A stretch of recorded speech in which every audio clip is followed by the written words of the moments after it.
shit. I'm sorry, I was muted. Yeah. What's I up? was about to say, like, Right? can't hear your ass. That was all. That was all. That was all. I'm doing on me. great, man. Man, so check this out. A lot of stuff happened this week, the week before, etc. And we talked about God. that. So much stuff. Yeah, it was basically a battlefield. And you want to know the best part about it? You want to know the best part about it? My name wasn't attached to none of it.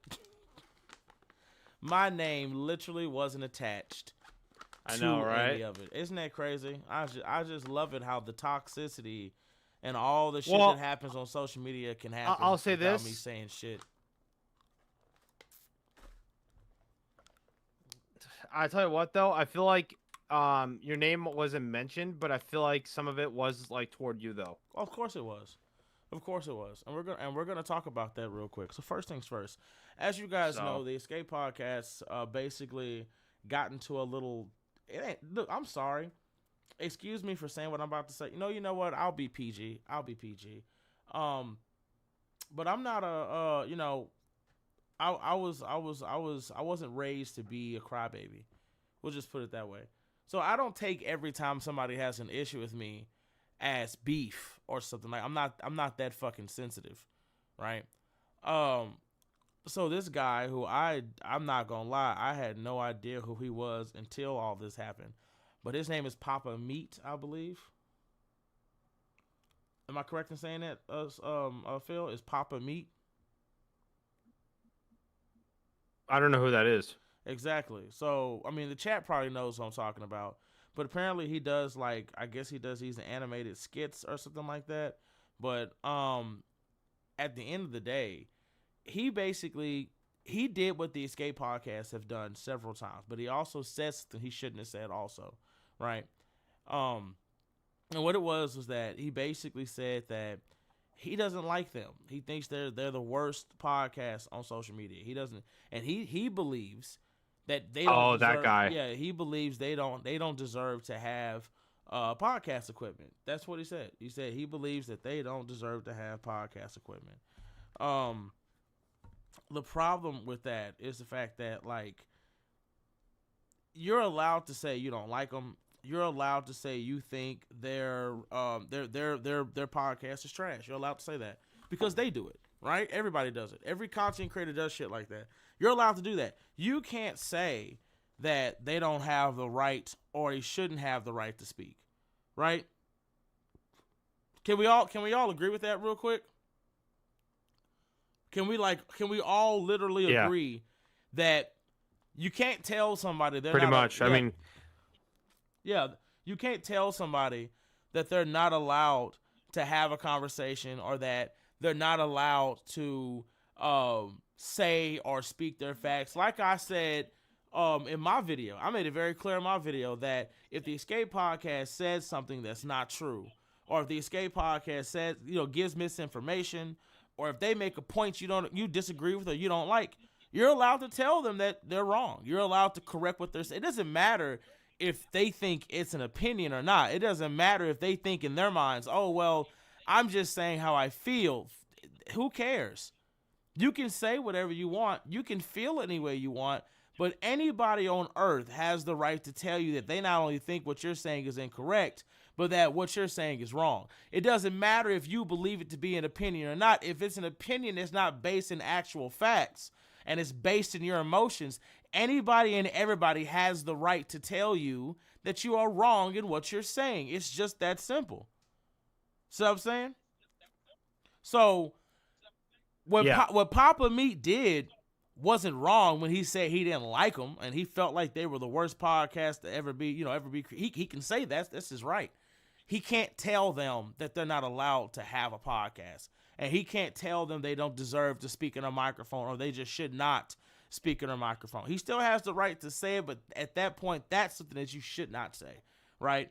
And that's the thing about me. Like I've never told them they don't have the right to speak. They don't have the right to have a podcast. I've never said any of that. All I've ever done with them and everybody else is give them all the same treatment. If you speak in ignorance or if you say something is incorrect, I'm going to correct you. I don't care who you are.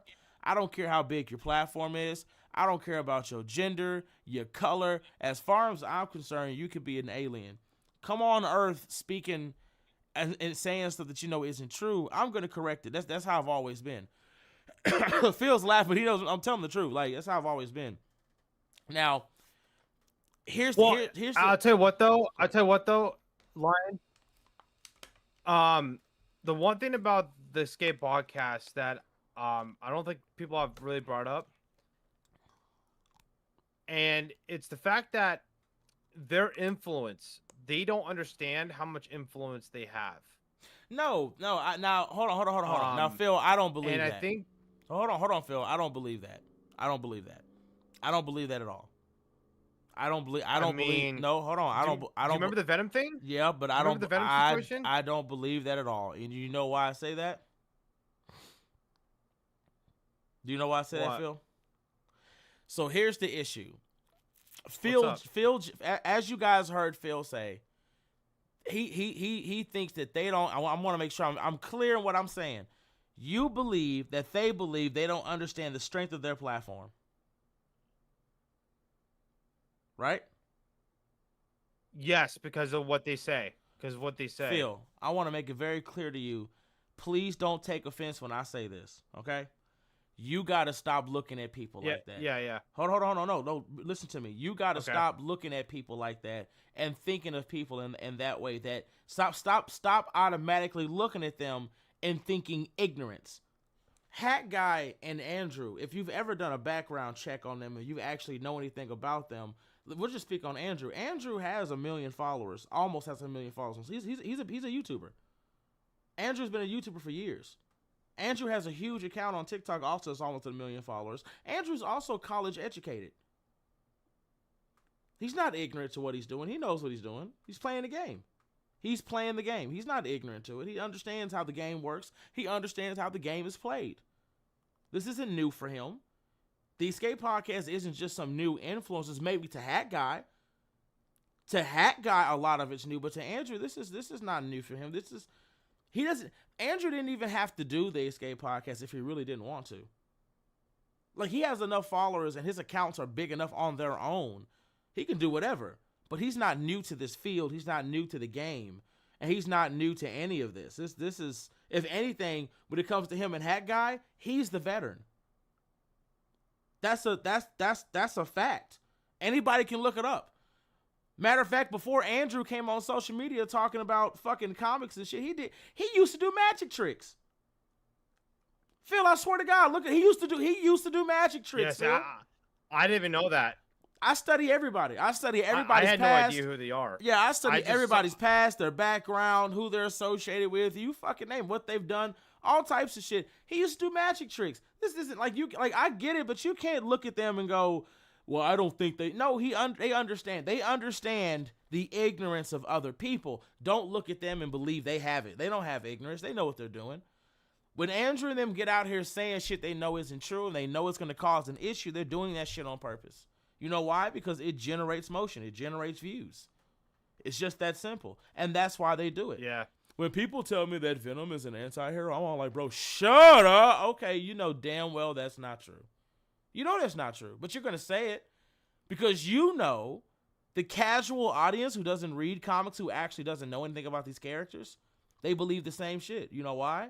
Because the only thing they know of Venom is adaptation.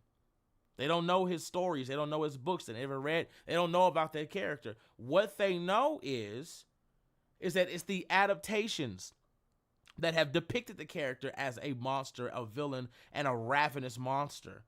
That when it attaches itself to people, it makes them hateful. It makes them angry.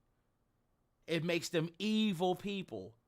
That's why Peter Parker was a bad guy, because the suit made him an evil person, because that's what the adaptation wanted to that's what they wanted to push to the public.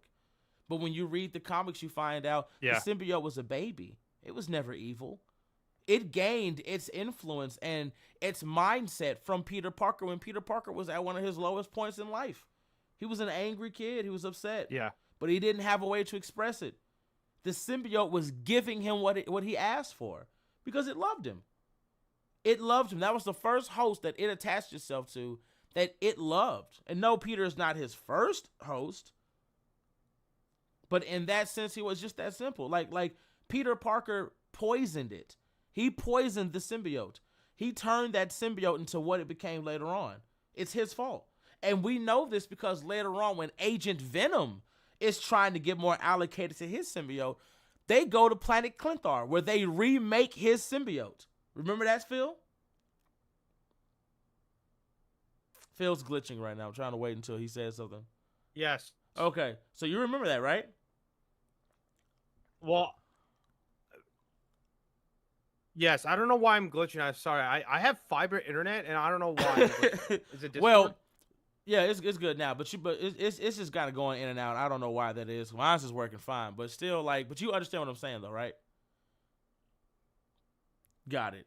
So on Planet, on Planet Clinthar, they told him that if the symbiotes for the most part are good symbiotes, right? They're good. They're not bad, right? But they still come out with a blank slate.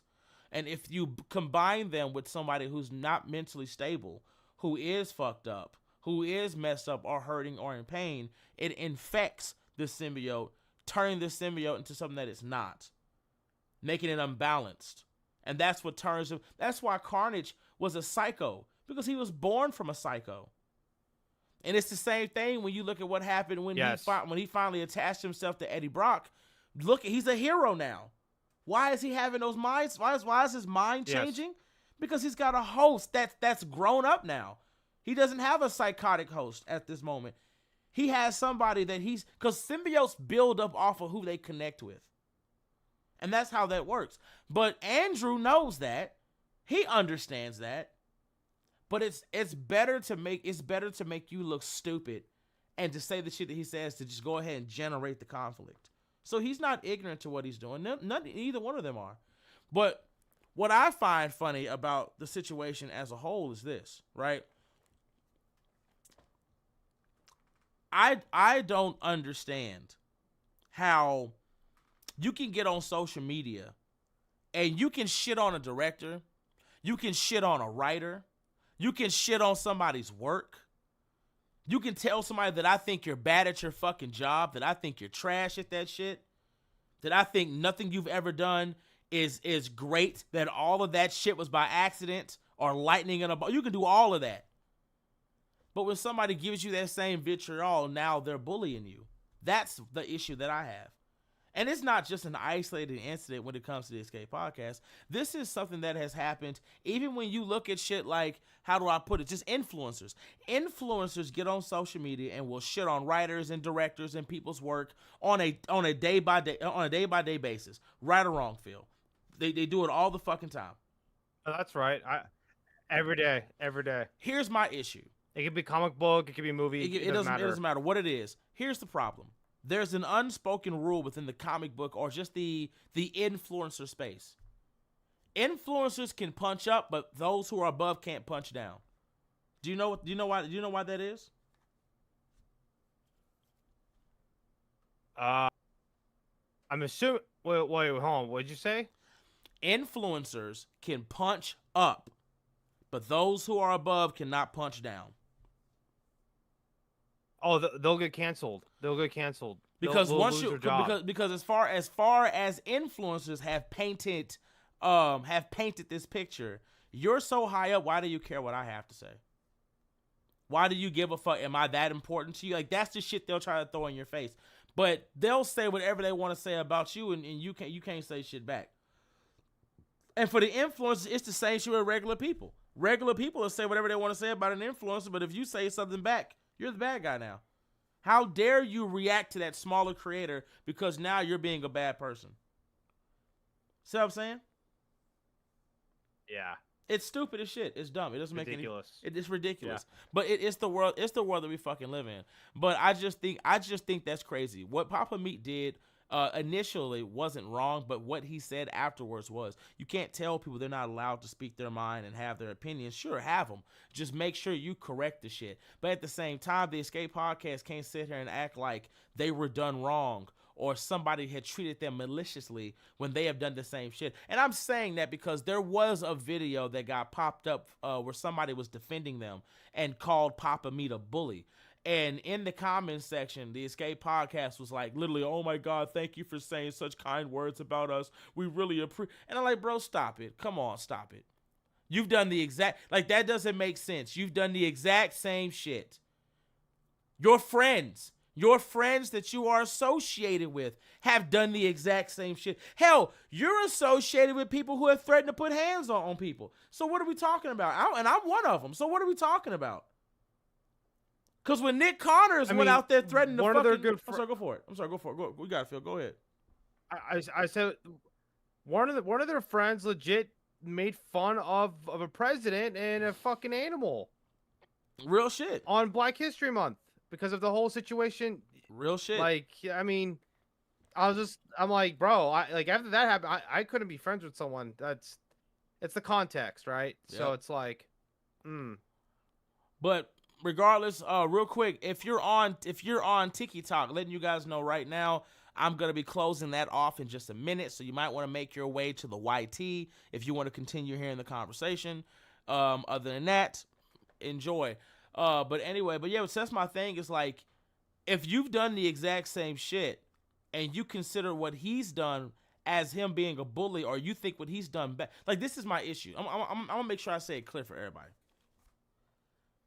How do you judge somebody for doing what you did? That's like Jesus saying, cast the first stone if you are without sin. How can you look at him and call him a bully when you have friends who have done the same shit? That makes no sense. How? Yeah.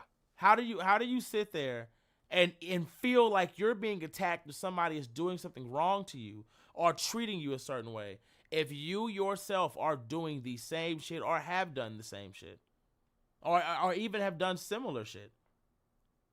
It's to me, it's not only disingenuous, it's fucking stupid, because the only reason why you care, the only reason why people got so upset is because of his platform level. That's the only reason why, because he's not the only person that said that to them. He's not. It just became a huge thing because of the simple fact that he has a huge platform. And that's usually how that works. He's got a big platform, so he's a bigger target. Like, how dare you? You're punching down on smaller creators by doing what? The same shit that smaller creators do on a day-by-day basis.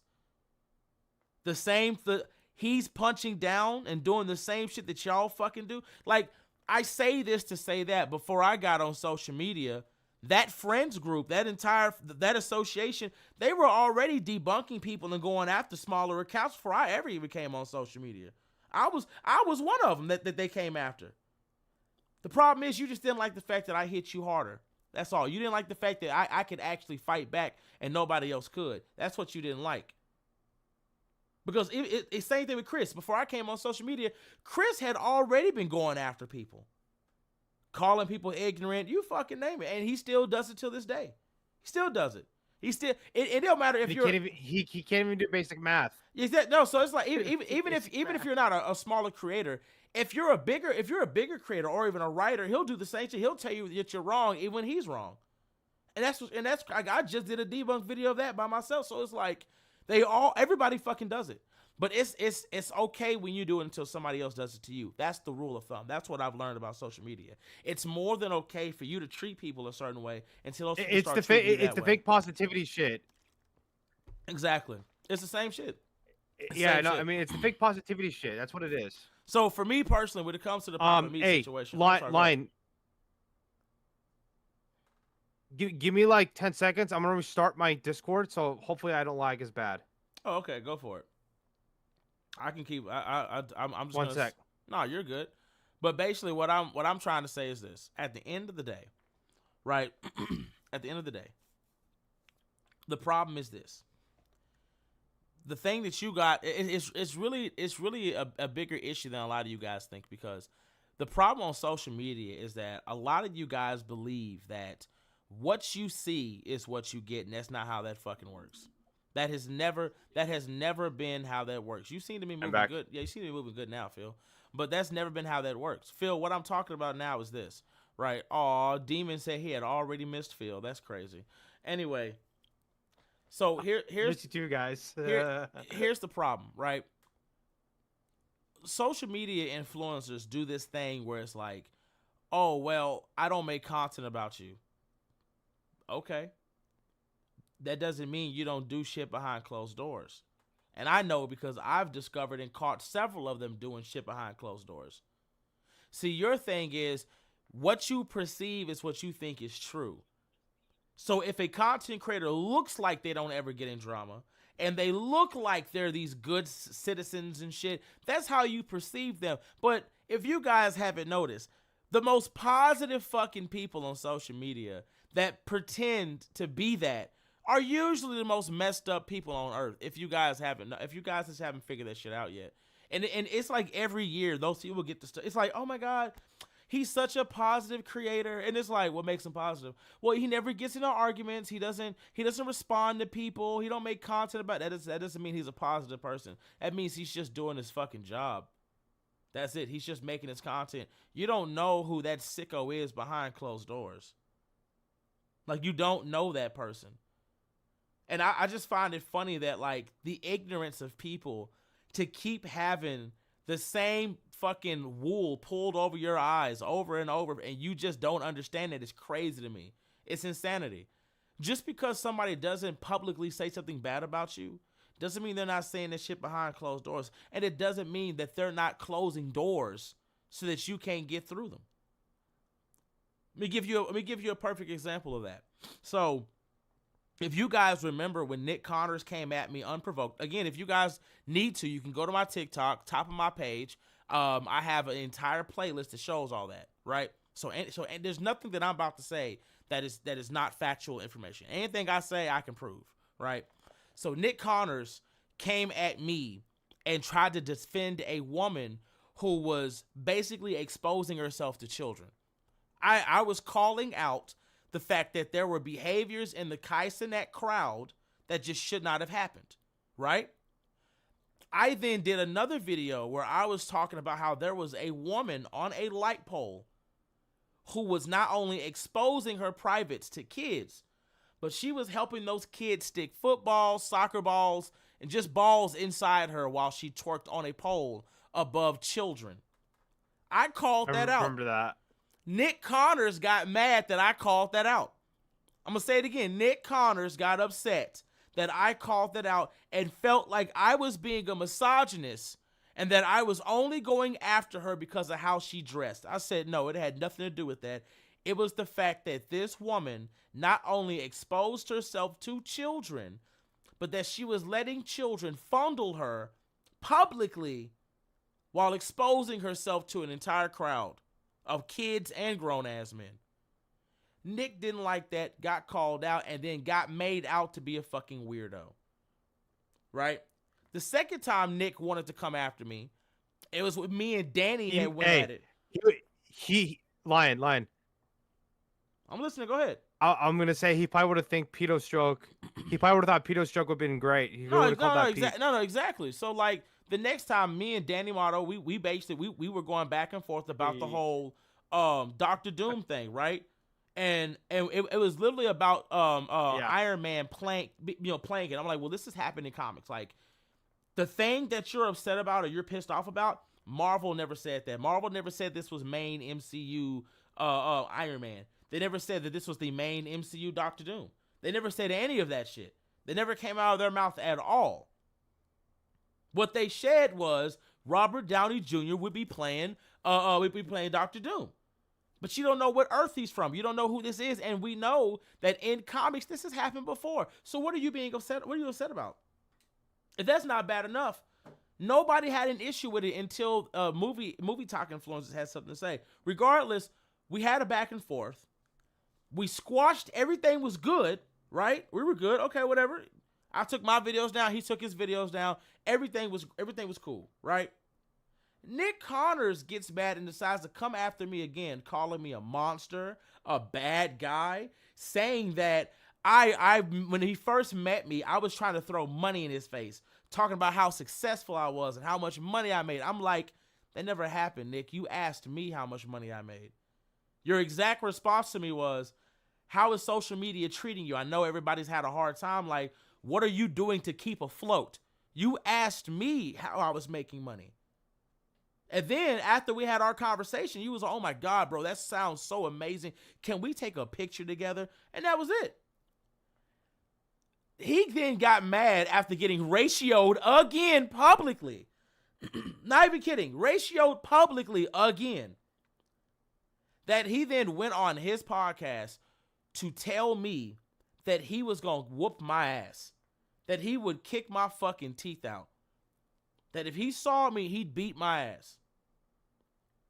Said that shit publicly. And then came on social media and doubled down. And again, it's recorded. If I don't do it to him, somebody else will. Ain't that some shit? Ain't that some shit? That's some wild shit. Now, here's what's crazy. No, that's some wild shit. While he was angry, he made sure to give me a list of people who have told him in confidence how much they don't fucking like me, right? And one of those people that he was talking about was the Escape Podcast. And I'm sitting here like, well, I've never done anything to the Escape Podcast. All I've ever done is tell them that I think they're wrong, and I've proven them wrong. Other than that, I ain't cussed none of them out or any of that shit. I ain't called them out their name, none of that. Hell, when Hat Guy was talking about how he didn't have to work anymore and he could do content creation full time, I was one of the first people on social media, and the video is still up, to make a video congratulating him.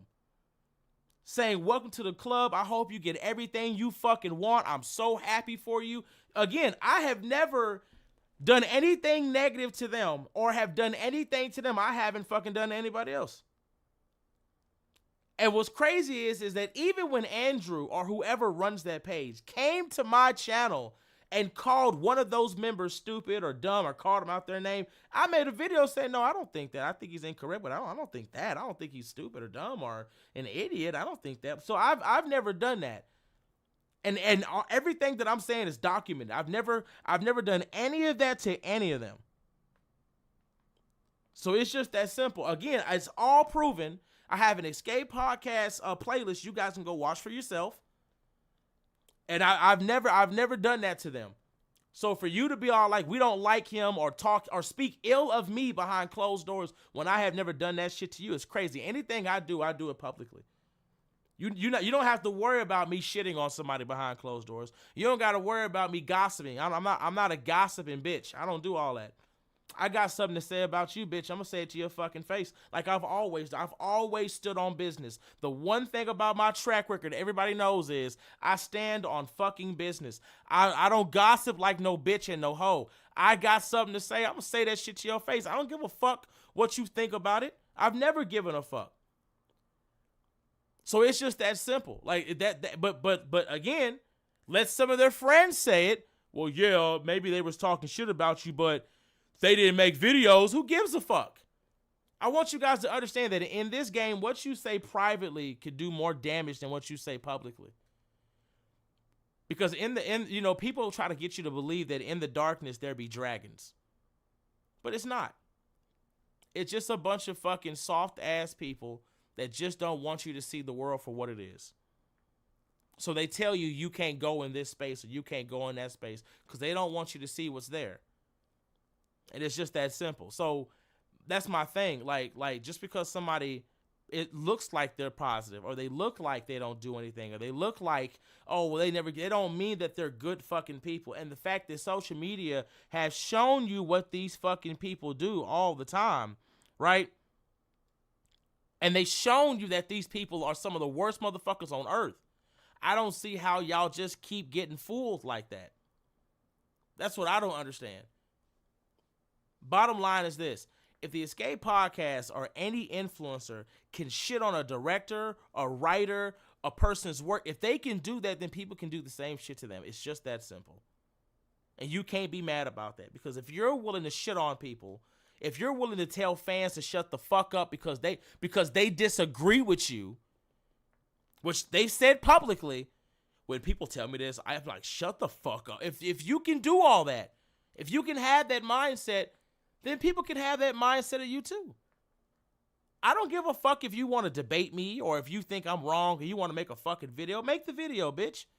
just make sure when you make that video, everything you say is in line. Because, Phil, am I not known to get in that ass if you slip up? Well, not just having receipts, really. Exactly. But... I have receipts on every goddamn thing that I fucking do. I don't play no games. I don't play no games. You can debate. You can do whatever you fucking want. I don't give a damn. Go ahead. Make the video. But just make sure you got your shit in order, because I'm coming for you. That's how I've always been. I am probably the most fair content creator on social media. I give everybody the same fucking energy. I treat everybody the fucking same, even batsexuals.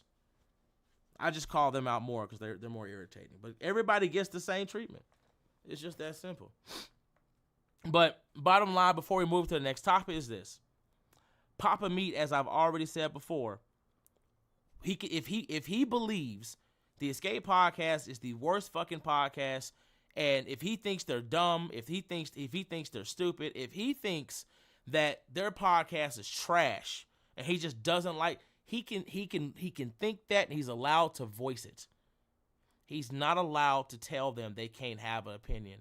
He's not allowed to tell them they can't have a space to talk about their opinions. He's not allowed to do that. And I say that because just like they're not allowed to do that same shit to other people, if they are allowed to shit on directors, creators, or individuals, rather it be publicly or privately, others are allowed to do the same shit. It is just that fucking simple. Specifically when you get on social media and you throw some motherfucking subliminals left and right with your fucking homeboy talking shit about comic book readers, or lying and saying, I hate those people who think because they read a bunch of comics that they're better. Ladies and gentlemen, can we just get this shit out the way real quick?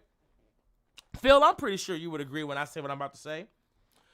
But everybody as a whole on social media, we all know for a fact there is one content creator that fits that goddamn description. Phil, am I right or wrong? Yes. I'm going to say it again. There is one person who goes around on social media, grabs a bunch of books and says, you're not a real comic book fan if you don't have all this, or if you don't have that, or you're not a comic book fan if you ain't read this and read that. We all know that there is one content creator that does that shit. Everybody knows that. There isn't a motherfucker. It's funny as shit that everybody knows exactly who you're talking about too. The whole chat says it already. So it's that goddamn simple. So for your again, and Escape Podcast, if you're listening to this, please pay attention to what the fuck I'm saying to you. For you to open your fucking mouth and say what you said with no proof at all, you're causing discourse, and you know you're causing discourse because here's the reality: you're insecure. You're insecure. You don't like being around real comic book fans. You don't. You just don't. And for you to say what you said, I want you to prove that. I want you to prove and show me the long list of people that you've met who are, because I know more than you, I'm better than you. I'm using your words, what you've said. Because I know more than you, I'm better than you. You're less than me. You're not a real fan. I want you to point those people out because as far as I'm concerned, whether you are a fan or a non-fan or a fake fan, everybody knows the content creator who does that, and it's only one of them. It's literally only fucking one of them that does that shit. And I'm going to say it again. Everybody on social media knows who the fuck that is. Everybody does. So for you to get on social media and to perpetuate a stereotype you know doesn't fucking exist is fucking crazy to me. Because here's the reality. Let's say that's how you feel. I fucking hate those guys, man. I hate the guys that think because they read a bunch of fucking comic books that they're better than fucking everybody. You know what I find funny? Cool. Then let's look at you. Put the camera on you. You don't know any of this shit. You don't read any of this shit. Actually, I'm sorry, out of your own mouth, I think that if you read a bunch of comic books, you lose who these characters really are. I think the guys that don't read a bunch of comic books are able to form a better opinion. Great. So you think the motherfucker that reads the shit on more than you do and knows more than you do doesn't understand the character that you yourself don't fucking read? You can't make that shit make sense. Jesus himself couldn't come down and make that make sense. And he was a carpenter. The only time that works, if it's like an MCU character, that's... No, hold on. I'm listening. I'm lagging hella bad. I do apologize. No, you gotta go ahead. No, I'm lagging really bad. Basically, unless it's like an MCU character only, and they're not in comics, that's the only time that, like, I guess that observation works out. Basically. That's the only time. But the problem is, at the end of the day, how do you get on social media and say some silly shit like that and then think you can't be challenged for it? Like, you just created a stereotype you know doesn't fucking exist. But I promise you, if we look at every time there's discourse in the comic book community, someone from your group is at the heart of it. Guys, did you know the Statue of Liberty is a cosmic god? Oh my god. Yeah, she's from Marvel Comics. Let me show you this picture where even though we see Robin on this bitch, we're going to say this is a Marvel scan. And we're going to say that Lady Liberty is a Marvel goddess that is the defender of Earth or whatever. Like, you just gave the example for the fucking Enigma Force.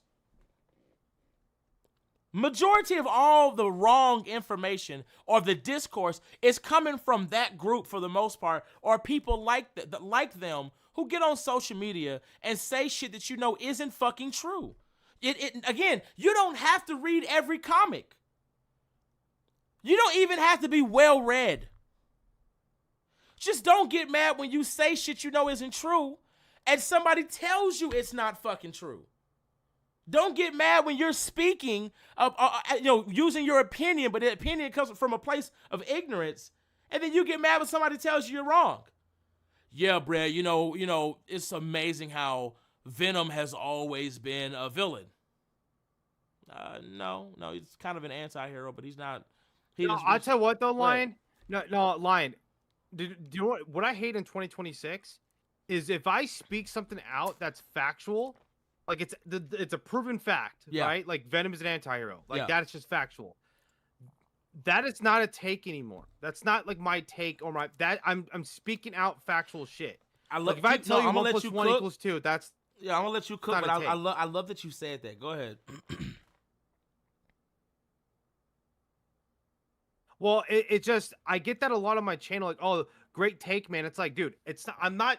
I'm not speaking my opinion. I'm literally giving you the information that's true. Now, if I were to say, like, this is a take, give an example. I like Ryan North's Fantastic Four over Jonathan Hickman. Yeah. That's a take.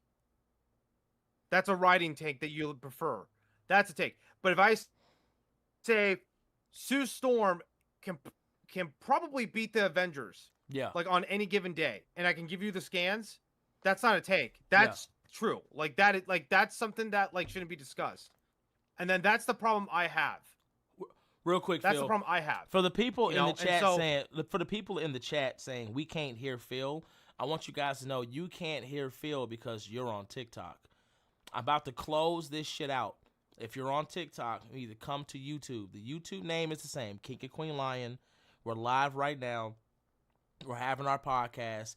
If you can't hear Phil and you can't see what's going on, you need to go to the YouTube. It is just that simple. Everybody needs to make their way there right now because I'm about to close this shit out in like 2-3 minutes, okay? I'm just letting you guys know right now. Anyway, Phil, to go off what the fuck you're talking about, right? What Phil is talking about is this. You have those people who like to ask influencers, what's your take? It's like a buzzword, like a buzz phrase, right? Something that they learn. Ooh, what's your take on this? It's definitely hot right now. Exactly. Here's the problem. If I'm giving you facts, I'm not giving you a take. I'm not giving you my thought process. I'm not giving you my opinion. If I'm giving you factual information, I'm not giving you a fucking take. I'm telling you what this shit is. Fuck a take. I'm telling you what it is. Yeah. Fuck a take. I love that. Like, fuck a take. No, because that's what they'll. Hey, what's your take on? What the fuck you mean? What's my take on what? What are you asking me? What are you asking? Well, like, what's your take on Superman having a weakness to magic? Like, what you think? I don't think shit. Superman, like every other character in fucking DC, is vulnerable to magic. Magic is a cheat code. Only certain characters are immune to it. Now, does that mean Superman can't fight through certain magical abilities? Absolutely, he can. But if I want to turn Clark into a fucking bunny rabbit, he's getting turned into a fucking bunny rabbit. If I want to turn Clark into a book, I can turn him into a book. But if I shoot a magical beam at him, sometimes he can resist that. Sometimes he can fight back. Sometimes he can fight a magical fucking sorcerer if he has to speak his spells and he ain't saying that bitch fast enough. If your mouth don't move at the speed of light, bitch, you finna get hit. Horror! Oh shit. Levitation! Oh shit. Avada! Oh shit. Like, that's just how that shit gonna work. Every time you try to say something, you're gonna get your ass beat. So you got to do magic that doesn't require you to have to speak like Scarlet Witch. If Scarlet Witch and Clark fought right now, she could turn him into a worm. And she wouldn't have to say shit. You know why? Probability manipulation. Hex magic. Dark magic. She has access to all that. Hell, she got access to Sword Supreme magic now. So she can do whatever the fuck she wants. But, go ahead. No, Lion, if she wanted to, she could just hold him down and he can't do anything.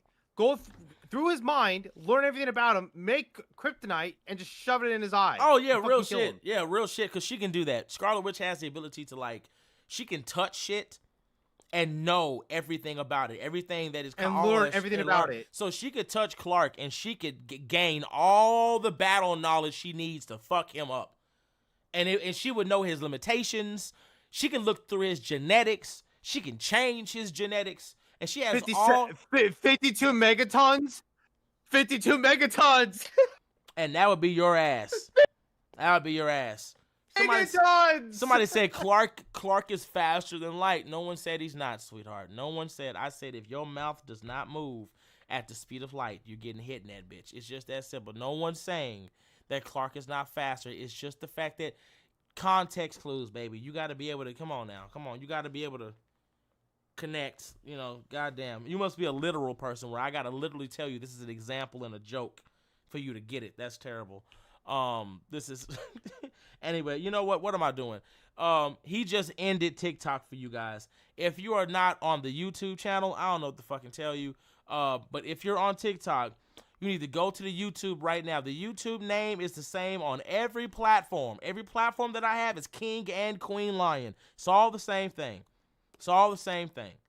So we're on YouTube right now. We're having our podcast. If you guys want to be a part of that, you need to come over here to the YouTube. Other than that, you guys have a great day. Sometimes I forget on TikTok, and please don't take offense to me when I say this, but sometimes I forget on TikTok. It's a lot of dumbasses on TikTok. I guess some motherfuckers who just can't put two and two together. So I think sometimes I forget that. No, Lion, I think they're bots. If it is a bot, you're not a credit to your technological race. You're a dumbass. Like, what you were programmed to be a dumbass. Like, just think about that. Imagine being a bot and you were programmed to be stupid. Just think about that. It's in my programming, so you were programmed to be a dumbass. Yeah, you're stupid. You have a great day. Anyway, you guys gotta go. I'll catch y'all later. We finna get back to these YouTubers. Other than that, bye-bye, TikTok. If you are not on the YouTube, I don't tell you, but say it one more time. If you are on TikTok, you need to go to the YouTube right now. We are having our podcast. Other than that, you guys have a great fucking day on TikTok. Goodbye. And there we go, ladies and gentlemen. We went ahead and that TikTok has now been shut down. If they're not coming over, they're not coming over. I can't fucking save you, bitch. I can't save you. I can't do shit for you. It's just that simple. There's nothing I can do for you. Anyway, back to what the fuck we were saying though. But that's just what it is, right? Like Some people are just dumb. Oh, somebody said you had power scalers real angry with the Captain America not being light speed in the MCU video. You want to know what I find funny? Tonight, I'm going to be on my motherfucking bigger TV. I'm going to use a bigger TV for it because, Phil, I think I found an actual scan that shows how fast that Captain America punches. Somebody in my chat put a scan. Remember when Iron Man was all What, like MCU? Yeah, MCU. Remember when Iron Man and Captain America was fighting? Somebody put a scan up, right? And I just want to make sure it's accurate, so I'm going to go ahead and check it. But apparently Captain America punches at 70 miles per hour. And they have that on there. The problem is every time I try to get a fucking scan of it, it shows the numbers, but it doesn't show the miles per hour. So since I have a 75-inch TV, I'm gonna try to make that shit like as big as I can, blow that shit up, and see what happens. But yeah, I don't give a fuck if you're mad at me, bitch. Prove me wrong, which you can't. You can't prove. That's the problem. You can't prove me wrong because you're fucking stupid. Like it's just I got one guy. I'm about to fucking I'm about to fuck him up. He was live. Like, Phil, I want you to hear this. I want you to hear this. You ready? So this guy, his name is Voice Over Comics. He did a live today where he was getting mad because somebody was on his ass and proving him wrong. He believes that Thor is faster than light or can perceive faster than light reaction because he was in the Bifrost just dodging all these people. And I'm just sitting here like, that's not how the Bifrost works. Plus, the only reason why Thor was able to do what he was doing in the Bifrost, which he wasn't dodging people or weaving, he was just getting in front of everybody. And the only way he was able to do that in the beginning was using what? His hammer. Because Thor couldn't fly in the beginning. He had to use his hammer for that. That's how he got around it. That's one thing Stan Lee always wanted for Thor, is that Thor can't just fly. He has to use his hammer to get from point A to point B. And they tell you this, so how do you fly with your hammer? Oh, I'll just swing it and it takes me. Oh, fuck. Okay. Awesome. So I think the shit's kind of crazy. A motherfucker would try to use, and it wasn't even just a rainbow bridge. Remember in Thor: Dark World when old boy was using that bomb that makes like a singularity, and it's like sucks you in and destroys you and shit like that. Are you talking about the Dark Elves? Yeah, the Dark Elves. Remember that bomb that they have? Check this shit out. I think so. Yeah, I haven't seen that movie like in 10 years. Because Thor saved Loki, he said that makes Thor faster than light. Or he could perceive it. And what's crazy is that singularity's force was nowhere near strong enough to even pull in Jane Foster, because Loki pushes her out the way. And because he's so close to it, it brings him into it. All Thor does is just kind of fly through and grabs him, but nothing says that Thor had to fly at the speed of light to do that. If Thor had to fly at the speed of light, a motherfucker would have looked like a beam. He would have looked like a fucking beam. While at the same time, if Thor was the speed of light, Thor would have been able to stop Quicksilver. Guess who couldn't stop Quicksilver? The two motherfuckers that were not faster than light. Because Quicksilver ain't even faster than light. Quicksilver, here goes. Well, in the guidebook, it states that he was getting closer and closer to approaching the speed of light. Gotcha. He never did it, though. He never did it. There's nothing saying he's faster than fucking light. So he's not faster than light. They clock his speed at 400 fucking miles per hour or some shit like that, or kilometers, whatever. It ain't no motherfucking. He's not. So shut up. Literally shut the fuck up. I would say Carol and the Silver Surfer, the girl version of Silver Surfer, were the two ones I could think speed of light. That's how fast they're going. And here's what's so bad about that. Right? You can say Carol is possibly at speed of light or faster because of travel speed. You can't say her combat speed is, because she doesn't have any feats for that. She doesn't. No, she doesn't have any feats for that. Yeah, we have it. Travel speed wise, for sure. Hey, I'll tell you this though, when she was going through space and she hit Thanos' ship, that's when I know I'm like, yeah, she's that fast. Yeah. Like a torpedo. Yeah, she said, you finna get, I'm finna hurt you. So it's just that simple. Um, somebody said not light speed. Noted. Nobody. I don't think I said that. I said she can travel as fast as light, probably faster than light, traveling wise, not combat wise. She doesn't. She can't do that combat wise. And they show you that in Avengers Endgame. But that's just because people are fucking dumb. It is what it is. It is what it is. But besides that, ladies and gentlemen, let's move on. Dude, if she had combat speed, no, I was saying if she had combat speed of light speed, or whatever, she would have beat the shit out of Thanos before he even had a chance to even attack her with the stones. Nah, real shit. Do you remember he was headbutting her and then she just sat there and took it? And I'm like, she could probably go and just knock his ass out. She never did though. Yep. So why? And that's the moment when she had to, because Thanos has the fucking stones. Yep. So. Phil. Hold on 1 minute. Y'all. Hold on 1 minute. So guys, I'm afraid to click on this. So I just got a response from TikTok. So check this out, guys. Most recently, my account, I lost over 100,000 followers. 100,000 in a second. That's a lot. And I messaged TikTok about it. I'm like, hey, I don't know what the fuck's going on. I sent them the screenshots, sent them the pictures, and they said, that looks like it might be a glitch. There's no way I had 800-something thousand yesterday, and then out of nowhere, I lose 100,000 today. And I'm not the only person dealing with that. So they just messaged me. I'm about to click on it and see what's going on.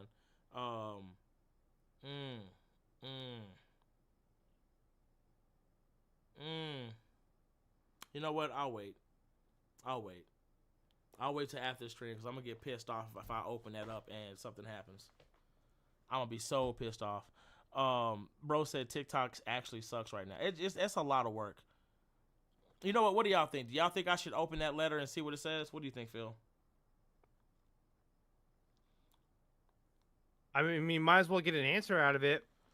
Because, like, I've said this for the last, like, no, I'll tell you what, for the last, like, 7 months, I think TikTok's been transferring its data to United States.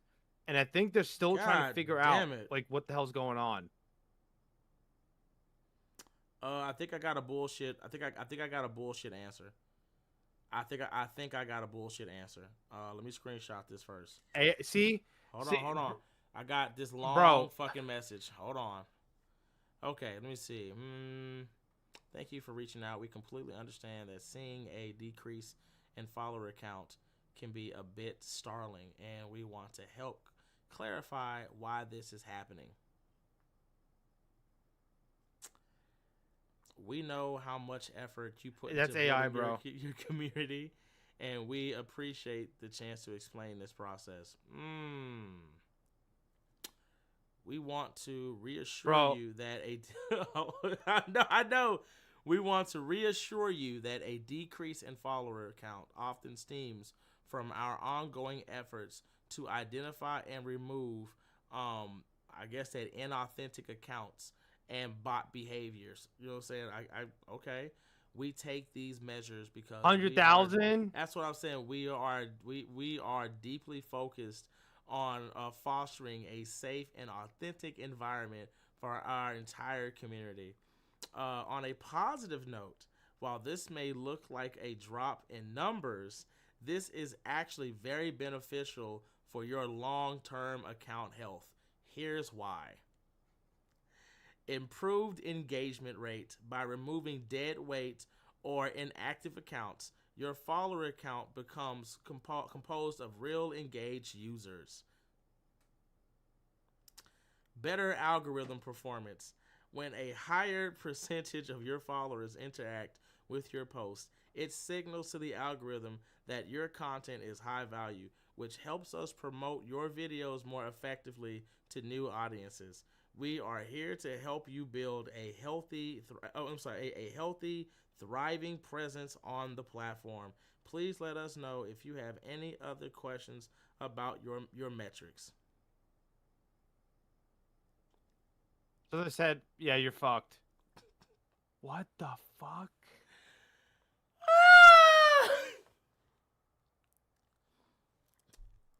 I want y'all to know, y'all can screenshot this. That's the message they sent me. Hold on. So if that's bots, are they saying that like they're? But what equivalates to a bot? Like, what if someone has another It account? doesn't make sense. Like that's Like, like cause I'm about to say like that doesn't make any sense. Like that doesn't make any sense. like I'm trying to think here, cause like what is their definition on what's a bot? Because like what if you have like a burner account?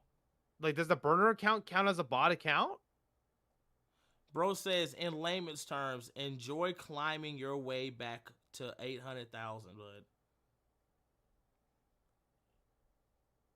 That's insane.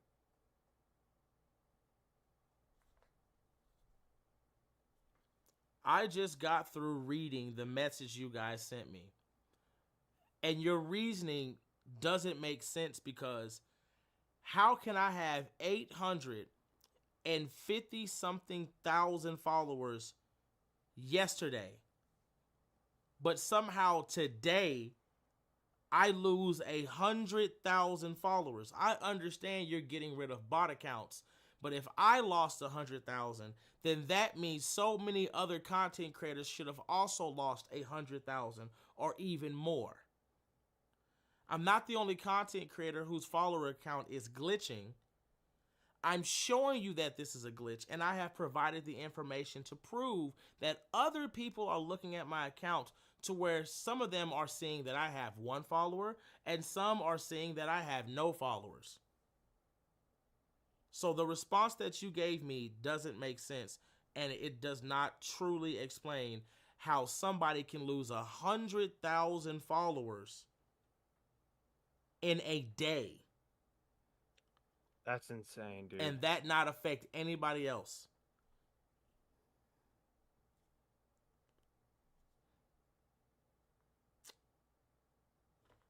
Lion, how after you lost 100K, how many followers you were at? I was at 850 something. No, after that. Oh, I'm at 700 and something Like after now. you lost it. 740 something thousand now. Okay, because someone said 700. Yeah, someone said in the chat that you had 757. For me, you have 742. So that's a 10,000 follower difference. It should not be that. Yeah. I'm telling you, bro, something's going on with TikTok, dude. They got to fix it because they're also changing a lot of stuff now to where if you don't show your face, you don't get paid anymore. Yeah, it just it shit don't make no sense. It is what it is. It is what it is. It is what it is. I just wanted to read that out to you guys so y'all can see it. I just thought that shit was funny. Like, oh yeah, this is beneficial to you because, you know, bitch, no, stop playing. Stop playing. If I lost 100K, everybody else should have lost 100K or more, or there should have been a mass fucking decrease in everybody's like platforms or some shit like that. That doesn't make any fucking sense. And that's not, I've never heard that shit. Yeah, I've never heard that shit happening on any other platform. Somebody in the chat said, does follower account affect revenue on TikTok? It does. Not just your FYP, but it affects you for sponsorships. I mean, 100K is 100K. I mean, that's a lot. If you have 100K followers, basically you're a full-time content creator probably. The problem is on TikTok, and Lion and I have talked about this, you only get paid if it's through the FYP or someone searches your video. And that's a fucking problem. Because a lot of times, at least for my followers, they don't see my content unless they go to their following. But if they watch it from that perspective, I don't get paid. Yeah. And I think that's bullshit. YouTube, Instagram, Facebook, we get paid for that.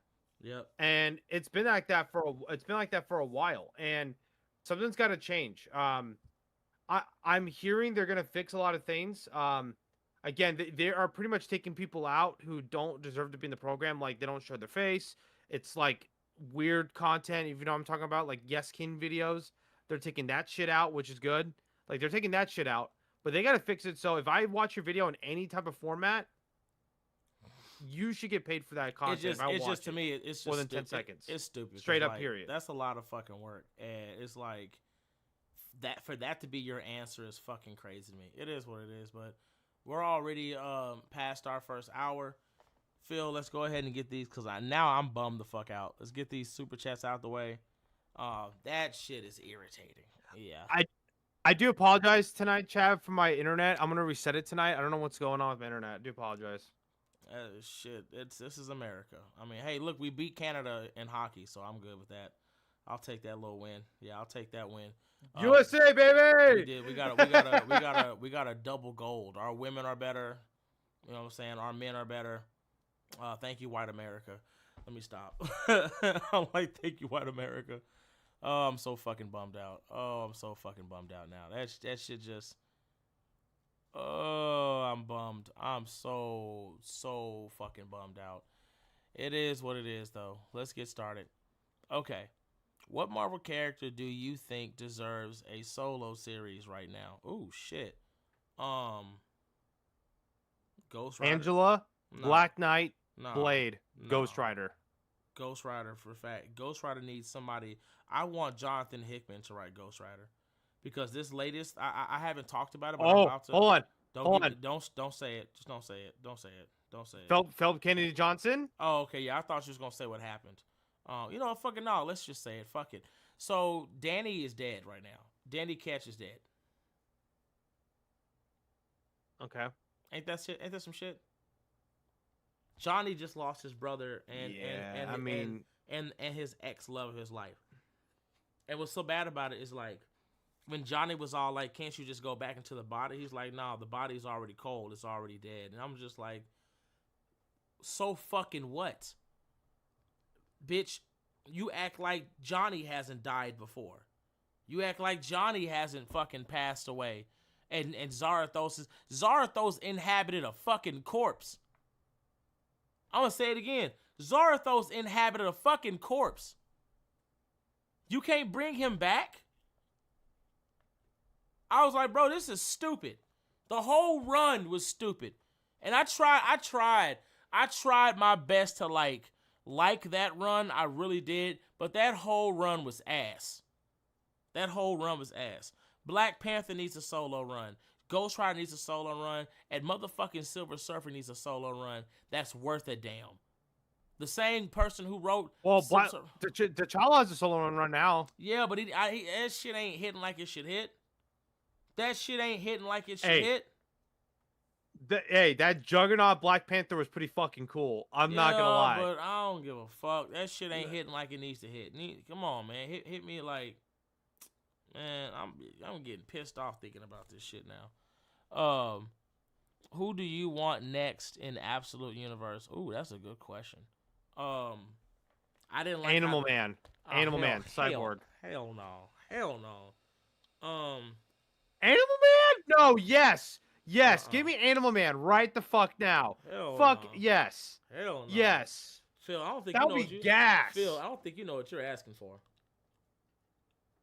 What? So, if anybody has ever read Animal Man, specifically when he went into the red, if you're talking about establishing the red in the Absolute Universe, they take regular shit in the DC Universe and they turn that shit to 11. Fuck a 10 to 11. That would be fucking cool. Animal Man, that'd be fucking cool. That shit would have to be a black label. That's how bad that shit would be. It would have to be a black label. That shit would be so fucked up. That would be so... Come on, it would be so fucked up. There ain't no happy endings in this shit. Ain't no happy endings in this shit. He'd be a serial killer. He would eat people. He'd be some kind of morphed animal fucking person that could turn into... It would never be no... Like, he'd be a fucking... A chimera running the streets of Gotham, tearing and eating people alive. Do you think he'd be part of the Illuminati? Hell no. I think they would. I mean, like the Joker, like the absolute evil people. No, like Joker. I think the Joker would have his ass in a cage somewhere. He already got. We already know he's got Man Bat and some other motherfuckers out there. He's got absolute Deathstroke's nasty ass. So we already know where that's going. By the way, chat. So I understand right now it is Black History Month. And DC has not put out a solo black character DC character run for like 1100 days, which is terrible. But when come to March and April, when that Diddy Stroke book comes out, when content creators say that this is peak and they talk about this book, you should ask them, so how do you feel about talking about a pedophile in the comments? Like, actually, like, talk to, like, put that in the comments. I want people to understand that this is not okay, especially what's going on in the world, okay? Because I understand what's going on, but no one's bringing it up. I feel like Lion and I are the only two content creators bringing this shit up. I understand that DC needs to put out black characters. I agree. But this is like just as bad or even worse because you're fucking with kids. Yep. And I don't think that's right. Yep. So make sure you press content creators on that shit if they talk about that book. Nobody, that book should fail and flop. I don't give a fuck he's a villain. Fuck that shit. Okay. That pisses me off every day. Every time I think about it, it irritates me. It pisses me so off. Like, I can't. When I think about it, I'm like, how dare you? Like, you could be doing an ongoing Mr. Terrific book right now over that. That book would be fucking fire. Yep. Like, you could put the Green Lantern writer. You could put Joshua Williamson on the book. You have so many good writers over there, and you decided like, nah, let's put Diddy Stroke there. That's just peak, right? I think somebody said, "What would you like to see for the Absolute Universe?" I'm not gonna lie. I would love to see an Absolute Black Lightning or Mr. Terrific. I think that'd be fucked up. An Absolute Black Lightning or Mr. Terrific that brings in Absolute Cyborg. That'd be kind of cool. Yeah, I think that'd be kind of cool. That'd be cool. Somebody said Absolute Shazam? Hell no, he'd be a drug dealer with powers. How do you think Marvel Comics should currently use Avenger as Academy alumni like Reptile, Stryker, Finance, let me see, Hazmat, etc.? I don't know. I don't know how they should use them actually. I think Marvel's Champions is perfect. Now I think Reptile and some of them are already too goddamn. Reptile are a little too older now. I would probably use them as mentors, but I think the new champions, if you want to do something like, Avengers Academy, I think that's how you should start that. And I think they should not be teachers, but they should be like big brothers and shit like that. I think that's what they should. I think all the new Avengers, I think they should have like Avengers Academy right now with that. I think that'd be cool. Well, personally, they should probably do something like Strange Academy, but like with Avengers Academy, like a single Avenger. Yep. Like have a school. Yep. Somebody said Electro versus Shang-Chi without the 10 rings. He don't need the rings. She died. She died when he looked at her. She lost her life when he looked at her. She lost her life when he looked at her. That's not even a fucking fight.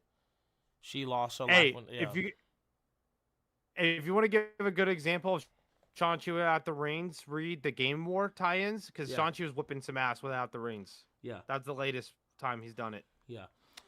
Bro says Thor versus Trigon. Ooh. Thor.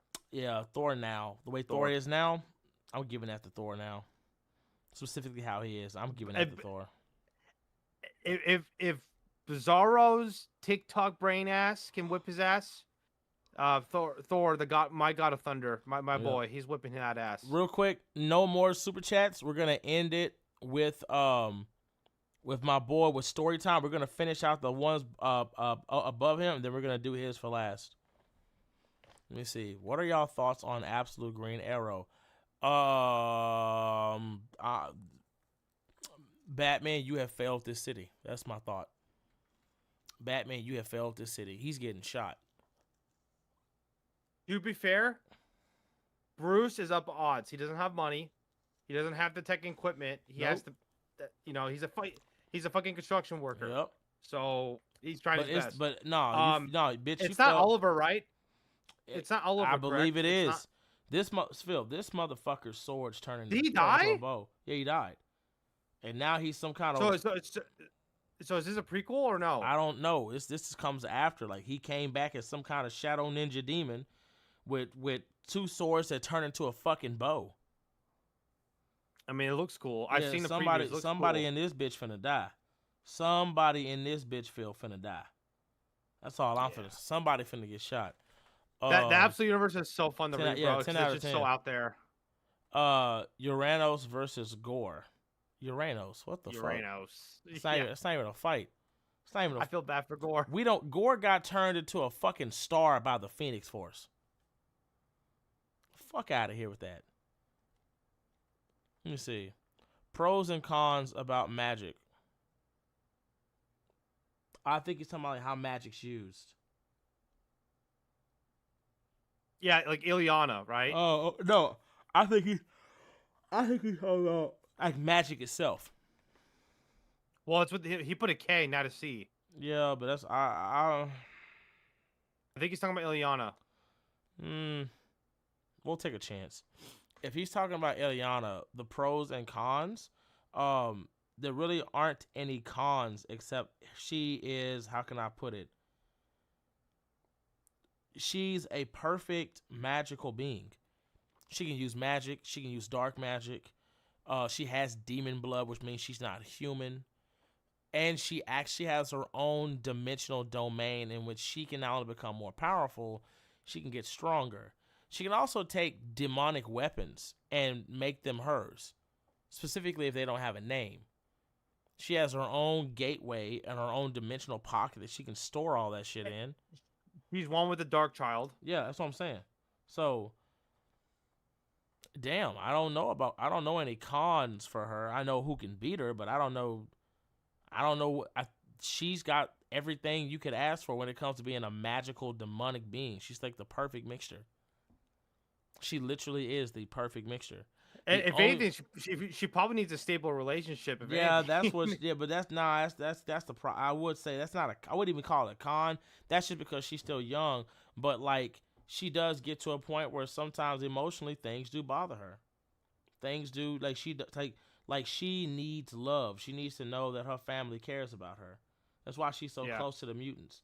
That's why she never took over Limbo completely. She gave it to Madeline Pryor. I'll tell you right now, if she was an Avenger, I think it would be better. Like in the current X-Men run, to me, she feels like an outcast. I don't know why. No. Fucking Tony or somebody in that bitch, Robbie Reyes. Somebody would have tried to tear that ass up.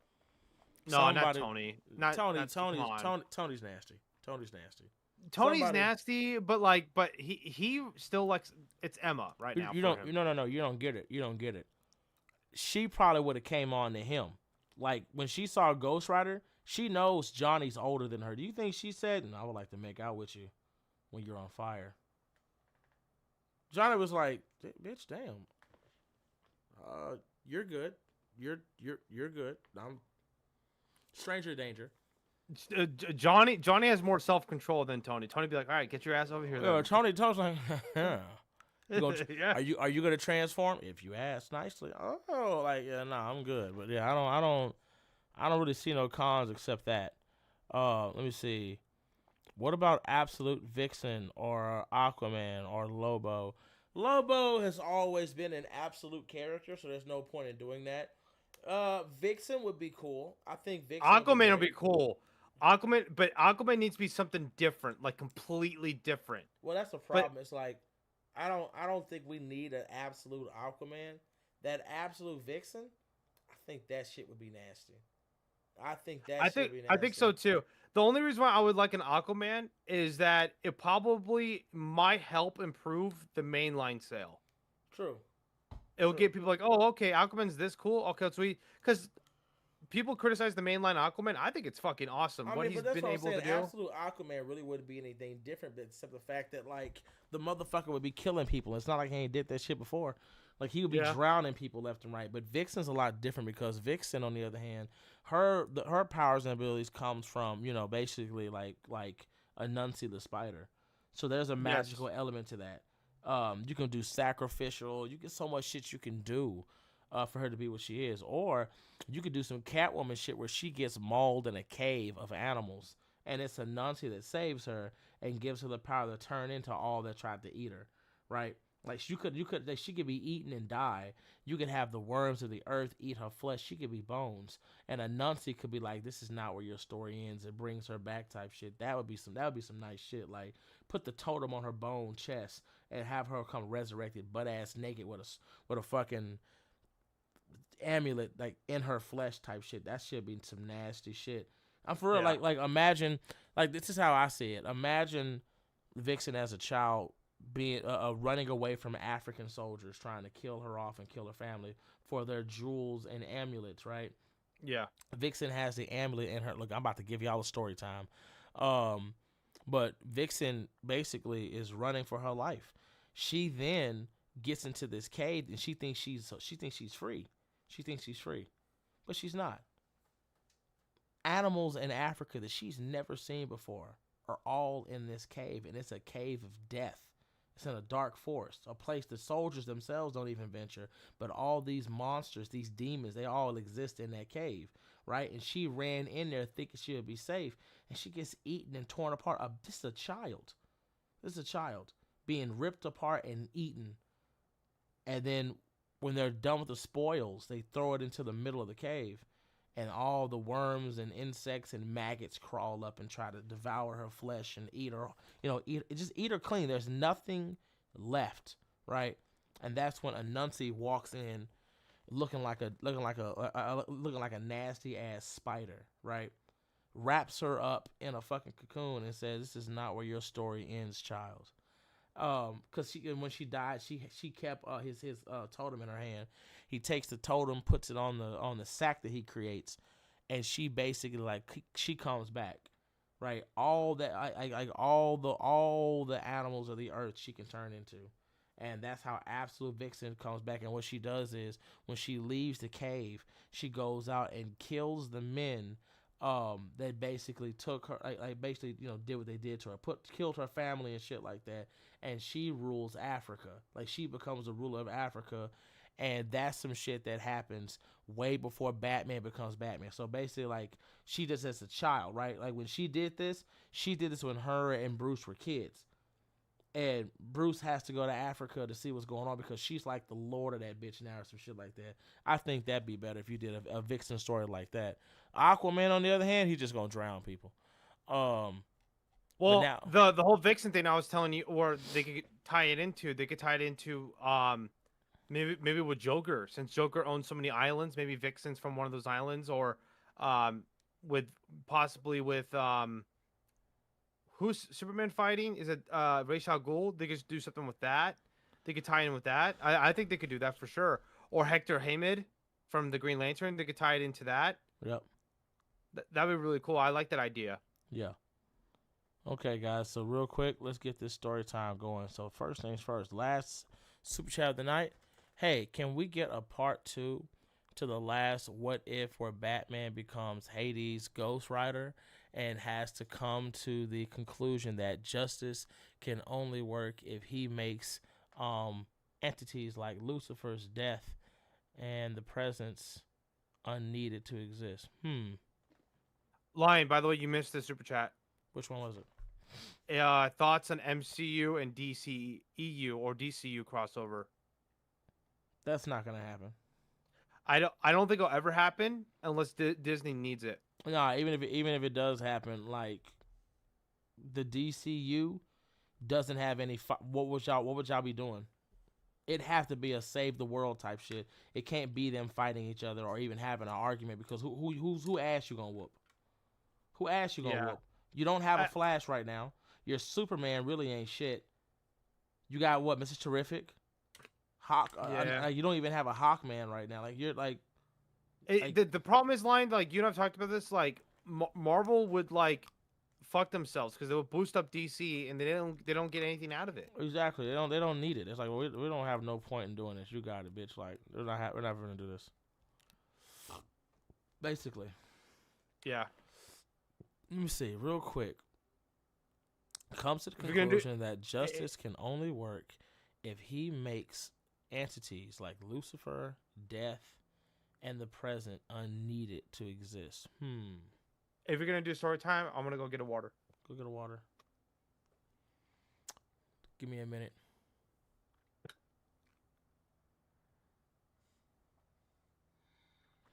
Death has to exist. He just has to make it to where God himself isn't needed.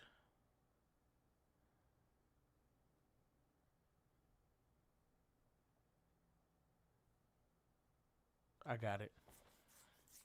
We're going to wait for Phil to come back. I got it. I don't remember everything from the last story time, so I'm gonna go off a little bit of fresh off it just a little bit, so y'all get ready. I'm just gonna wait for Phil to come back.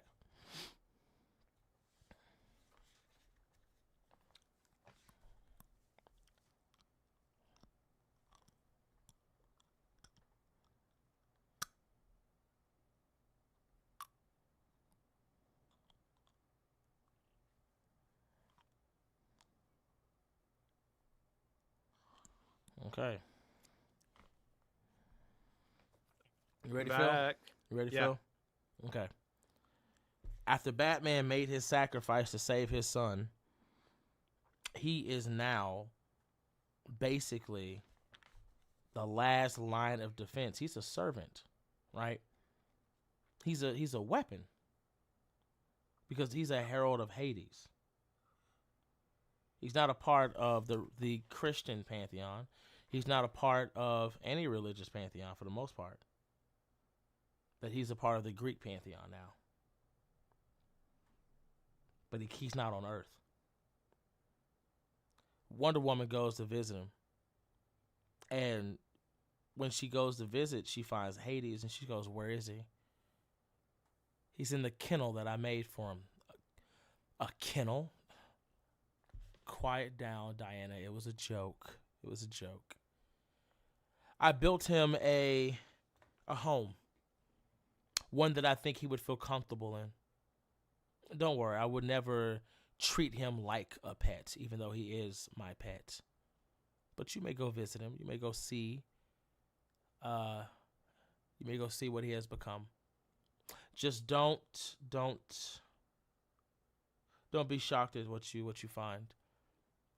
So Diana decides to go down, right? She decides to go down to the depths, and it's darkness. It's a long stairway of darkness. But Diana, she's not scared of the dark. She was born from clay. So she grabs her lasso and she uses that to light her way through the darkness. As she gets closer, there's bats everywhere. But they're not like the bats on Earth. These things don't even have a physical form. It's like they look like smoke, vapor with wings and eyes. But their eyes is like red fire. When she gets down, she sees this altar, like a temple, like a temple made for worship. And that's when she sees him. The new herald of Hades. Her friend. And technically her brother. He asked her, "Why are you here? Why did you come?" And she said, "I came to see my friend to make sure you're okay." Do I look like I'm okay? Do I look like I'm your friend? Do I look like you still matter to me? I am a horseman now.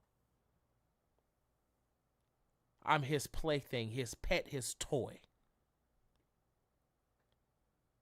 So go back to the earth that you came from so that you can enjoy the luxury of your freedom. Because I had to sell mine to save my family. Diana doesn't walk away. She doesn't turn away. She just tells him they miss you. He asks her, "How are they?" Well, they don't know what to do. They don't know what to say. They're blaming themselves for how you are now. Even Jason quit being Red Hood. What? Yeah, he quit being Red Hood. He's in college, Bruce, if you would believe it. He's trying to be he wants to be a teacher. He wants to be a teacher at Gotham High School. Bruce can't cry anymore because he doesn't have his body doesn't work the way it used to work, which is why all you see is red crimson tears come down his face. He has no more tears. All he can do is cry blood. But he's happy. He's happy. When Diana turns around to leave, she tells Bruce that what he did wasn't a bad thing, but it was something that even if he thought he was saving everyone, still hurt them because they lost their friend, their father, their family. And he's going to be missed. When she leaves, Hades appears. And Bruce tells him, "Are you here to gloat? To look upon your trophy?" Hades says, No, not at all. No, I would never. No. I'm happy she came to see you. I'm happy she came to give you some glimmer of hope, to make you feel that what you are doing, although is as if you are sentenced to life in prison, at least there was some good that came out of it. Here's the problem. You see, the difference between my pantheon and God's pantheon is, although we play with mortals, we don't lie to you. Do you think your sacrifice actually did something, Bruce? He's like, "What are you talking about? I became your horseman to save my family." Absolutely. Yes, you did. You did. You became my horseman to save your family. Who's going to save them?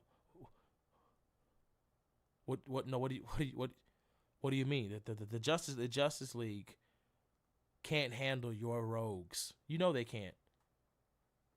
Yeah, you killed Joker and that's good. But what about all the other ones? Maybe you haven't felt it. Why don't you send your rats out? These dark bats that you've conjured up. Send them out to see what I'm talking about. Don't get me wrong, your sons have been doing the best that they can, but the criminals are running rampant. Jason's no longer doing what he needs to do. You got Dick Grayson at his wit's end. Barbara Gordon is trying to fill in as much as she can. But even with the help of Batgirl and Cassandra Cage, your city is practically on fire. You just can't see the smoke yet, Bruce. He's like, then let me save them. Save them how? What are you going to do? What are you going to do? Are you going to kill them? Because here's the reality. Let's say I let you out of here to go protect Gotham. You would then be in violation of our pact. Because you do what I tell you to do. You don't do what you want. Matter of fact, I'll tell you what. Would you like me to remind you of your place? Batman says no. But now that I think about it, I did tell you gods like to play with humans. Didn't I say that? We like to play with humans. So I'll make you another deal. I'll let you go to Earth to save your family, to make sure everybody is safe. On one condition. Anyone you come in contact with that's breaking the law has to die. Everybody. I don't care who it is. Anyone committing a crime has to die. If not, you stay here and you let your family stay in danger. Batman thinks about that, and he thinks about all the possibilities. He says, anybody that commits a crime, that doesn't... What if it's a child? Should have been in school. What? Should have been in school. That's my deal. You want to get up and be a savior? Be a savior. Be the savior that God never was. Make it so that people don't fear the devil. They fear you. Can you do that? And he tells him that's not right. I can't. Not every crime that someone commits deserves death. Did I ask you that? Do I sound like I care? Bruce, you made a deal with a God. What did you think was gonna happen? What did you think? What did you think? Do you think I was doing that to save you? I own you. I'm immortal. I'm eternal. What else would I do to savor or to entertain myself in my immortality than to play with a mortal that thought himself above the law itself? Because see, my laws, you can't jump over that. No, you can't abandon that. You have to abide by it. So, do we have a deal? Bruce says no. I trained my family well. They can handle it. Cassandra, Tim Drake, Jason Todd, Dick Grayson, they can handle it. Barbara, they can handle it. Signal, you name it. Even Lucius Fox, my family will protect Gotham. It may be hard now, but they'll handle it. He goes, I like that. Look at you. Even in despair, you fighting back. I like that. Ladies! Wait, ladies? What the hell are you talking about? He looks at his gateway, and the sisters of fate come through. And they look at him and they say, hello, Hades, what may we do for you? Oh, my ladies, my beautiful, beautiful ladies, the sisters themselves. Can you please tell Batman the life expectancy of his children? That is against the law, Lord Hades, to tell mortals of their fate.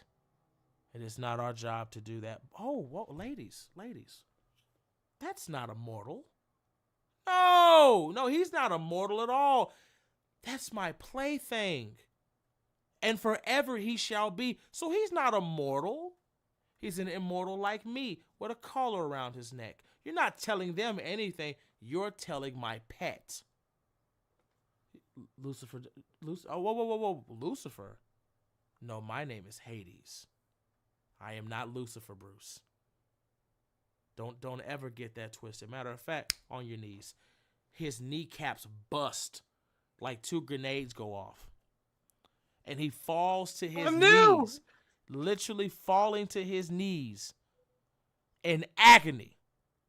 He says, there we go. Like a good dog. Like a real good dog. Learn your place. Now, ladies, can you please show him the life expectancy of his family? As you wish, Lord Hades, since we will not be giving a mortal access to their fate. Yes, we can. The Sisters of Fate then pull these strings. Each string is colored with the Bat family's colors that they wear on the streets. And they pull them all up. And what she does is they show him how long each one has to live. So it looks like a grid. And she says, if you want to see how they die, touch the string. And he looks at Hades and says, can I have my kneecaps back? I don't know, can you? Ask me nicely. Say, Daddy, can I walk? Bruce looks at him in pain. What? You heard what I said. Say, Daddy, can I walk? Say it. Say it or stay there and lick my feet. Pick one. On all fours, he looks at Hades. He says,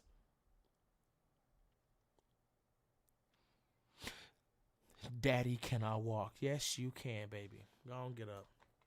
Yeah, go on, get up. Just don't try nothing, or I'll bust your ass next. So Batman gets up, goes to each string. He looks at the sisters. He says, how do I see what I can't see? Touch the string and it'll show you how each one dies. He goes to Barbara, touches her string, and automatically starts screaming and shaking. Hades is all like, ooh, that hurt you? Seeing that hurt you, and he's like, you, you saw it too. I already know how they die. I'm Hades. I, sir, I'm Hades. Do you understand me? I already. I just don't see how that bothered you. It wasn't like this isn't the first time Barbara Gordon's been R-worded. It's just this time it's a group project. I don't see how that makes you upset. Pause. What? It's not like you haven't seen it before.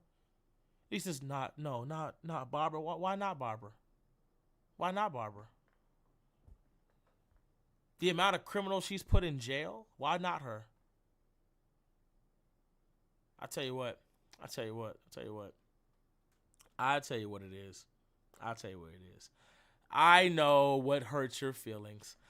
It hurts you because it happens to her in prison with Victor Zsasz. That's what happens. That's why you're upset, because Victor Zsasz, nasty ass, got a hold of her. And you know that shit gets bloody. It's kind of crazy. I just never thought a man would do a woman like that while having her bent over and slitting her throat. But hey, humans are very creative. And I'm happy you got to see that. Why don't you touch another one? He goes, I don't want. I didn't ask. Touch another one. He touches the next one. And it's literally Cassandra. Cassandra gets her tongue cut out. She gets crucified by her own mother because she felt betrayed, because she lost a daughter to Batman. He's on his knees. He's panicking. He can't believe this is going to happen to his kids. And he's like, it gets worse. Each one gets way worse. Matter of fact, why don't you go look up Red Hood's? Click it. Yeah, touch his. Touch his. Here, I'll help you out. Did you know he actually does become a school teacher? Yeah, go look how he dies. Go look how he dies. Go ahead, click it. Come on. Touch it. He raises his hand and he touches it.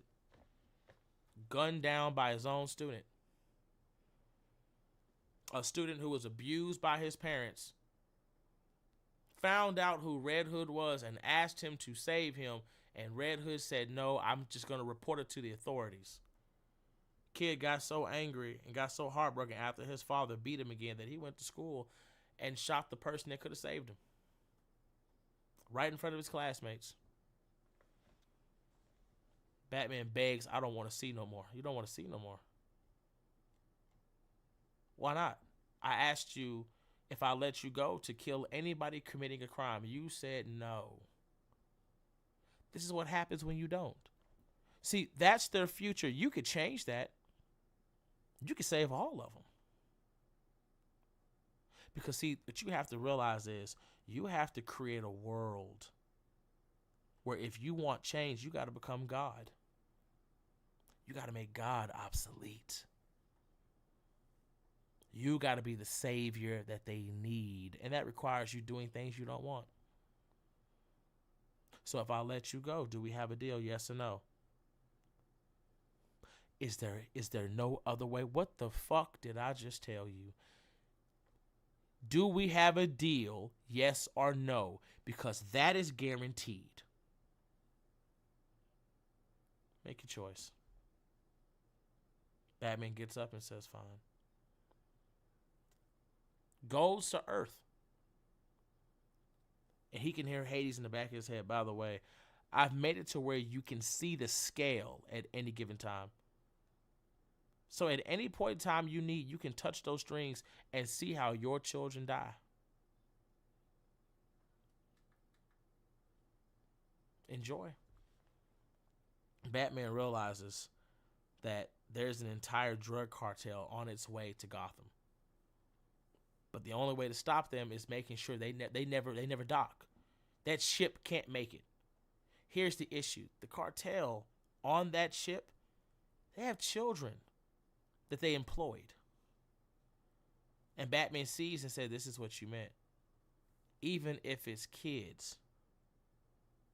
He said, exactly. But I can save them from what? From what? You can't save them. Because I told you you can't. See, if I'm going to do something for you, you're going to do something for me. You see, what you're going to do is you're going to bring me souls. Every soul you kill comes to me. You want to be a savior? Cool. The price is you now have a job. Now go do your job. When Batman breaks in, he takes out all the adults. He's looking at the kids. And they're crying. They're scared. They're shooting at him, but they got regular bullets. It's not going to do anything. And Batman, again, he can't cry. But he starts to cry out this crimson that is now his own blood. And before he even does anything, he pulls up the scale and puts his hand on the scale. And it fills him with nothing but pain and agony because he is now watching the death of all his children. And he's doing this to remind him that as he takes these children in front of him out, he has to, if it means his family can be safe. When he destroys all of them, he sees that their futures change. The scales actually change when he takes out anything that can interrupt their future or puts their future on that path. And for the first time in Batman's life, he realizes that this is his fault. He knew who the cartel leaders were. He knew all the criminal cells in Gotham and outside of Gotham. He could have ended all of them a long time ago, but because of his no-kill rule, these people were allowed to create more and more monsters across the world. This is his fault. And they were right. He has to pay for it, and this is his penance. Punishing who needs to be punished because he wasn't willing to pull the trigger in the beginning in the first place. 2 months goes by. Gotham is now the safest city it's ever been. Wow. His kid's future is good. Everything's great. Everybody's going to live. Everybody's going to be happy. But something happens. Diana visits him. And she's angry. Batman, listen to me. I'm listening. What's the problem? Have you been killing innocents? No, I've been killing criminals. Children are not criminals. Children are whatever men like Joker make them to be. Do you know some of those kids were women? Yeah. Do you know they were resurrected on Themyscira? For some of y'all that don't know, Themyscira has a water well. If a woman is violently killed by a man, they get resurrected in Themyscira as an Amazon. I don't know if you guys knew that or not. She said some of the women that you killed got resurrected on Themyscira. They can't get you out of their mind. They can't sleep. That's good. They'll always know to do good then. Because they know I exist. And she goes, does your family know about it? They don't need to know. Wait a minute. They think Gotham is safe because people just magically got better. That's great. That's the lie they can believe if it means that they're safe. But Bruce, you're killing. I don't give a damn. I don't give a fuck about any of that. I should have done that shit from the start.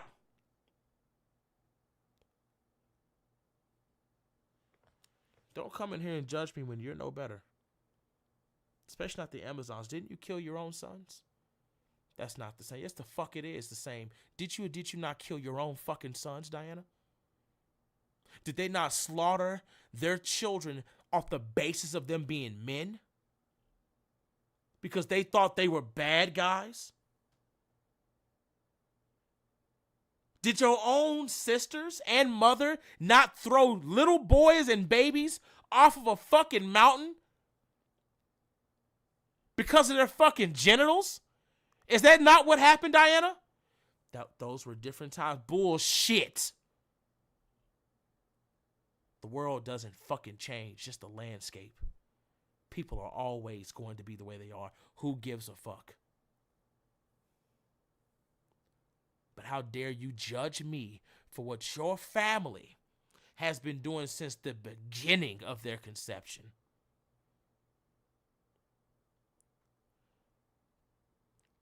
Bruce, they need to know. What? What? Your family needs to know what you've done and what you've become. Diana, if you attempt to say anything, and if what you say alters this scale,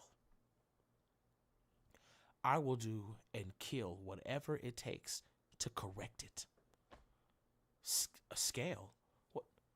Bruce, what is that? The sisters of fate gave me my children's scale. I can see what kills them. I can see when they die now. No mortal. I'm not fucking mortal. I gave that up. I'm a pet, remember? I'm a pet. I'm not a mortal. But I'm doing everything I can to keep my children alive. If you change that, Diana, I will slaughter all of you. And I will kill whoever I have to kill and do whatever I gotta do to set it right. You don't mean that. Fuck, I don't. Try me. Try me. Go tell them.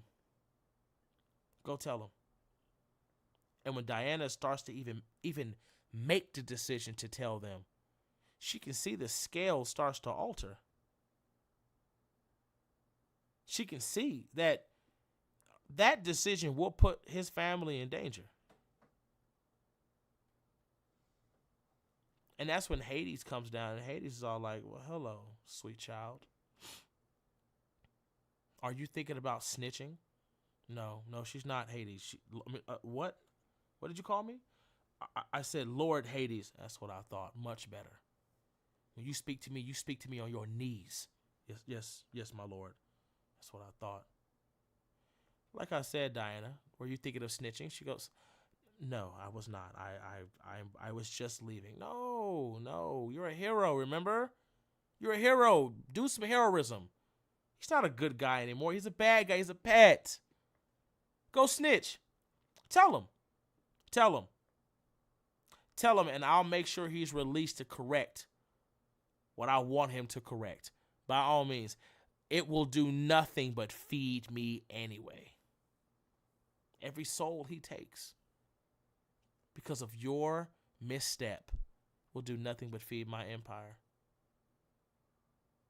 Matter of fact, I'll tell you what, Diana. You don't have kids, do you? Oh, wait, you do. You got a little girl. Aww. Isn't her name Trinity? Oh, she's so pretty. I'm so happy to see family, just succeeding and growing. I really am. But what would happen if Trinity's life was at risk? Don't you dare. Don't I dare what? He's mine. If I told him to kill Trinity, he has no choice but to kill Trinity. So again, why don't we just keep this to us and you leave and shut up? He gets his job done. His family's safe. You just have to do like your mother did and look away. Isn't that what your mom did?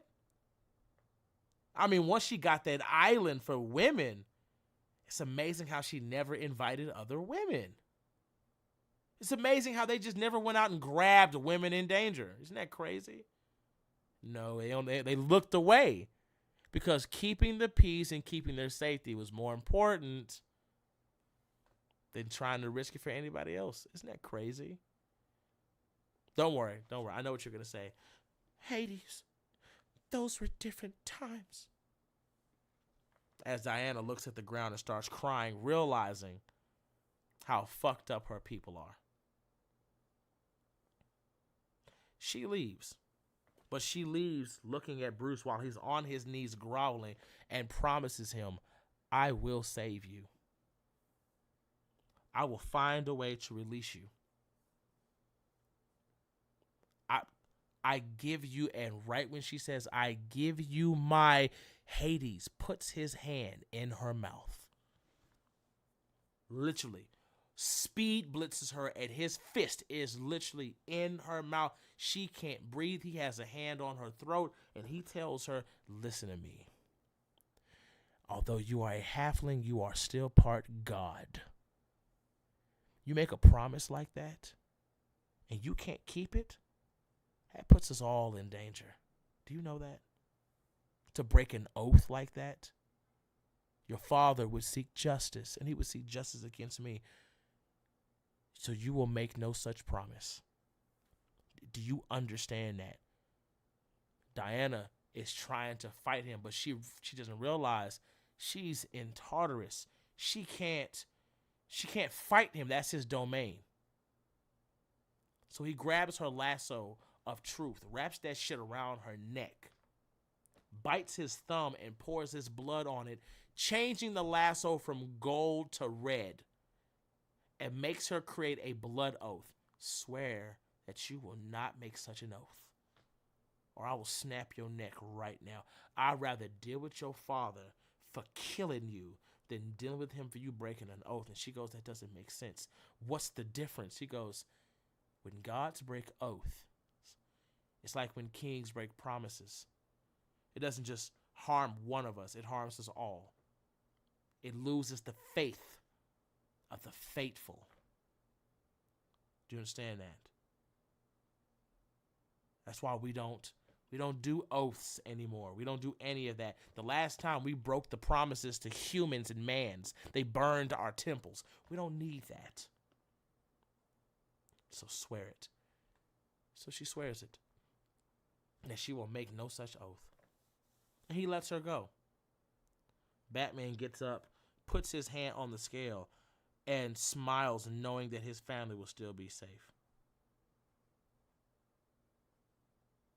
But something changes. Diana lied. Not when she made the oath, but before that. Diana is going to Olympus to tell Zeus of what has happened so she can try to free Bruce. That action will unbalance the scales and put his family in danger. And now Bruce has to kill Diana. Ladies and gentlemen, that is the end of this story. We'll do part 3 next time. Phil, what did you think? I liked it. Chat, what did you think? Bro, when you said about the prison thing with Barbara, like, yeah, this already happened to you, Barbara. I'm like, pause. And then Hades broke Batman's kneecaps. I'm like, dude, he's new. Yeah, pop that. He said, "Good God, line." That's again. We'll finish it on the next pod. Like, he said, "No, not Diana. Yeah, he got to go kill Diana now. Diana finna go. He finna fight the whole fucking pantheon."